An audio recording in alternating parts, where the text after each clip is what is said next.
you ever heard of the phrase, a closed mouth does not eat? Nope, neither have I. Recently, people have been wondering what they are consuming and noticing ingredients that is being put in their foods. Genetically modified organisms, or also known as GMOs, are exactly what its name says to be. It was a scientist trying to figure out how he can stop food from going bad, something that Mother Nature does. It may not seem important right now, but make sure that you take the time so next time when you go to the grocery store, whether picking something that says non-GMO versus something that's not labeled at all. The University of Purdue College of Agriculture says GMO are living beings whose genetic codes have been tweaked. A gene is inserted into a DNA of a single cell, which then divides into all of them. Not only for crops is this used, it is also used for bacteria and has created insulin and vaccines as well. So I will tell you the history of GMOs, how they are used, and where they are being used into. To begin, a little history, the historical invention of when GMOs were first created. Woosley, in 2012, the article says, it was approved and released by the Food and Drug Administration, also known as the FDA, in 1982.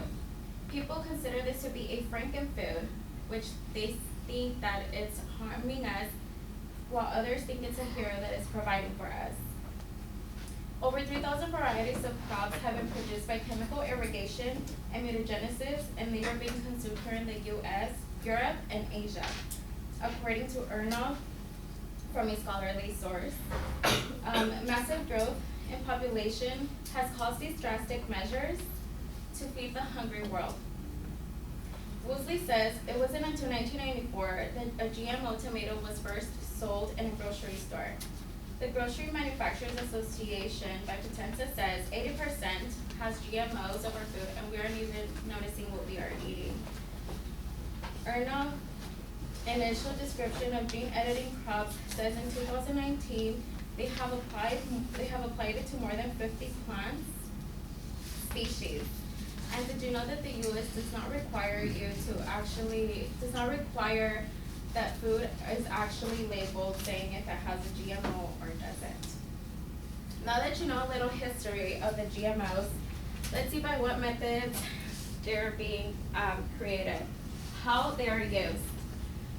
Just like there is good, there is bad. The purpose of GMO is to kill bugs, even the good bugs that help the crops grow. One benefit is that it allows farmers to use fewer pesticides, some of which are harmful to humans. According to Gideon, a 2020 scholarly source, it is used to help organisms grow. Potenza states between 1996 and 2011, bug-killing genes found in corn has reduced insecticides in production by 45% worldwide. It has also made an impact in agricultural business. And last but not least, where these GMOs are being injected into, where they can be found.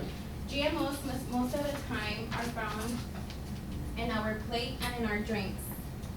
They are in the fruits and vegetables like corn, apples, and soybeans. To name a few, they are found in packaged foods like pizza, soda, and even in some cereals. According to Hazelberg, they are found in seeds which are specific for different plant species according to pollution and seed longevity. Although more legislation is required, such things as a genetically modified animal. There's 3 types of labels. There is the unlabeled label, the genetically modified, and the non-genetically modified, according to me in the 2019 scholarly source. Animals like pigs, cows, chickens, salmon, and mosquitoes are all being genetically modified. According to Rangel, scientists have engineered medications like drugs, built-in pesticides, crops, and have created glow-in-the-dark beagles. So, as a review of what I talked about today, and summarize, first, you got a glimpse of the history of GMOs. Second, you learn how they are used. And thirdly, understanding of where they can be found. Due to GMOs, being created, we have bigger produce, and will be more difficult to run out of food. And now that you know a little background of GMOs, you can pay more attention and have the knowledge of what you are consuming. With that being said, you know the history, the where, and the how, where they come from. Thank you.